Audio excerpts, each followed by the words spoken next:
Step into Seven Winds Casino Lodge and Conference Center. Come and discover everything we have to offer. Unlimited gaming action. Northwoods hospitality. Delicious all-you-can-eat buffet. Relaxation and comfort. Great drinks and good times. Big wins, big fun. It's all here at Seven Winds Casino Lodge and Conference Center in the heart of the Great Northwoods.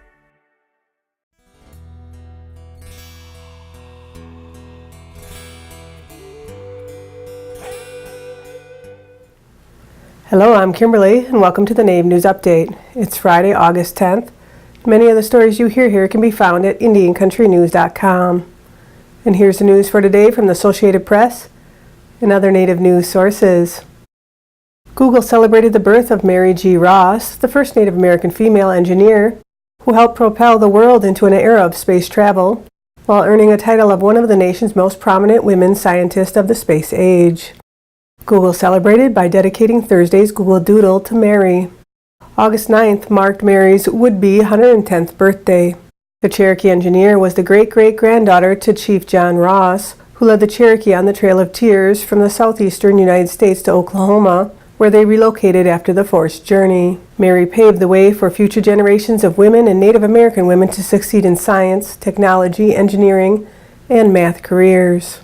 Her major contributions to the aerospace industry included the development of concepts for interplanetary space travel, manned and unmanned Earth-orbiting flights, and orbiting satellites. Passing away 3 months before her 100th birthday in 2008, Mary's life was full of achievements during her almost 50-year career, such as being selected by Lockheed Martin during World War II as one of the engineers on a top-secret think tank called Skunk Works that later evolved into Lockheed Missiles and Space Company. On a team of 40 engineers, she was the only Native American and the only woman.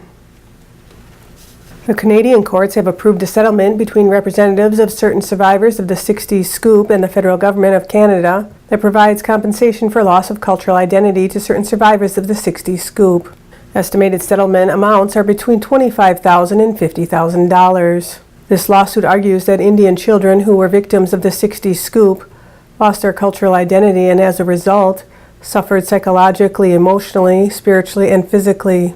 They were also deprived of their status, their Aboriginal and treaty rights, and monetary benefits to which they were entitled pursuant to the Indian Act RSC 1985 C-15 and related legislation and policies. The 60 Scoops refers to the practice that occurred in Canada of taking and scooping up Indigenous children from their families and communities for placement in foster homes or adoption. Despite the references to one decade, the 60s Scoop began in the 1950s and persisted into the 1980s. It is estimated that a total of 20,000 Aboriginal children were taken from their families and fostered or adopted out to primary white middle-class families as part of the 60s Scoop. For more information on the settlement, you can check out 60scoopsettlement.info. The Seminole Tribe of Florida plans to eliminate plastic straws at its 6 casinos in the state. Seminole Gaming announced in a news release that its casinos, which include Hard Rock locations in Tampa and Hollywood, would shift to earth-friendly drinking straws by next month. They are also switching to paper carry-out bags. Tracy Bradford, who is in charge of purchasing for the company, says Seminole Gaming restaurants already use reusable, recyclable, or eco-friendly to-go containers. Tourist destinations like Walt Disney World, SeaWorld, and Busch Gardens recently have made similar pledges to get rid of plastic straws. The Cherokee Nation, working alongside the U.S. Fish and Wildlife Service, is the first tribal nation to designate an area of land to protect an endangered species of beetle. Principal Chief Bill John Baker signed an executive order designating a portion of the tribe's 800-acre park on Silasaw Creek in Sequoyah County as an American-bearing beetle conservation and mitigation area for the next 10 years. The National Cherokee Nation Park is already a natural habitat for the beetle, and the plan will limit development and preserve habitat so the beetle population can continue to thrive. Chief Baker, Secretary of Natural Resources Sarah Hill, and U.S. Fish and Wildlife Service Southwest Regional Director Amy Lauder, and other leaders gathered August 8th in Tahlequah, Oklahoma to celebrate the designation. The American-bearing beetle once lived in as many as 35 states and is considered invaluable to the ecosystem, because of its role in returning nutrients to the soil. It was placed on the federal endangered species list in 1989. Natural populations are now known to occur in as few as 4 states, including Oklahoma, Arkansas, Nebraska, and Rhode Island. ShoShona Kish, who is part of the duo Digging Roots, will be receiving the 2018 Womex Professional Excellence Award in October for her role in the ongoing revolution of upheaving indigenous communities and their culture, using the medium of music as an agent of change to awaken our humanity and help us connect. According to the Womex press release, this year the award takes on a more profound approach to commemorate those whose sense of identity has long been under-challenged. The importance of the work of such artists from within indigenous communities to change perceptions and deconstruct stereotypes enacted by mainstream popular culture cannot be overestimated.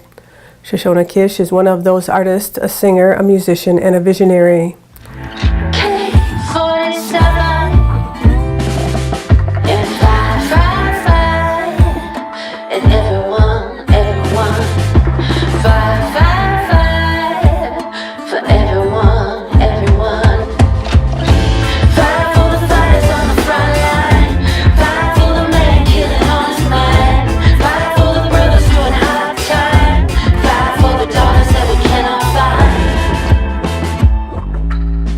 Womex, the World Music Expo, is the most international music meeting in the world and the biggest conference of the global music scene, featuring a trade show, talks, films, and a showcase festival. Over 2,500 professionals come together every October from more than 90 countries, making Womex not only the #1 networking platform for the world music industry, but also the most diverse music meeting worldwide. And that's another roundup of news from Indian Country on this edition of the Native News Update. I'd like to thank you for joining me. Have a grand day.